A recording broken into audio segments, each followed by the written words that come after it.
అదే RTV app వార్తల్ని క్షణాల్లో చదివే అవకాశం ఉంటుంది. ఒక న్యూస్ పేపర్, ఒక టెలివిజన్ ఛానల్ మీ చేతుల్లో ఎప్పుడూ ఉంటాయి. హలో ఫ్రెండ్స్, మీ డాక్టర్ రవినారాయణ.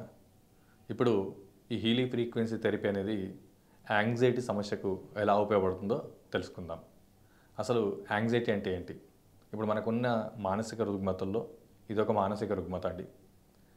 సో ఈ యాంగ్జైటీకి వల్ల వచ్చే లక్షణాలు ఏమి ఉంటాయంటే, ముఖ్యంగా యాక్చువల్గా చెప్పాలంటే ఎవరైనా మాట్లాడుతున్నారనుకోండి, పూర్తిగా వినకపోవడం, కొంచెం వినగానే ఎంబడే రెస్పాండ్ అవ్వడం. కొంతమందికి యాంగ్జైటీ లెవెల్స్, అంటే నా ప్రాక్టీస్లో నేను చూసిన యాంగ్జైటీ లెవెల్స్ ఏ రేంజ్లో ఉన్నాయంటే, ఈవినింగ్ 7 o'clockకి ట్రైన్ ఉందనుకోండి, వాళ్ళు 4 o'clock వెళ్ళి రైల్వే స్టేషన్లో కూర్చుంటారు.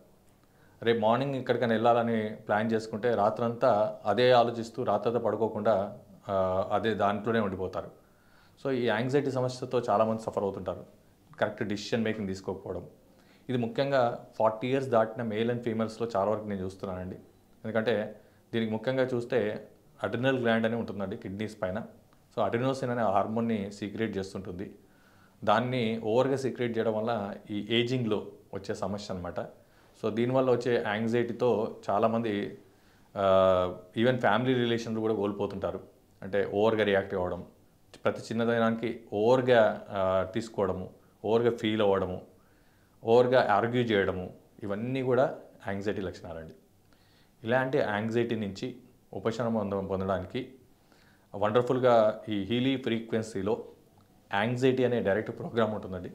ఆ ప్రోగ్రామ్ని మనము ఈ డివైస్ ద్వారా థెరపీ తీసుకోవడం వల్ల యాంగ్జైటీని కంట్రోల్ చేసుకొని తద్వారా యాంగ్జైటీ నుంచి మనము ఉపశమనం పొందే అవకాశం ఉంటుంది.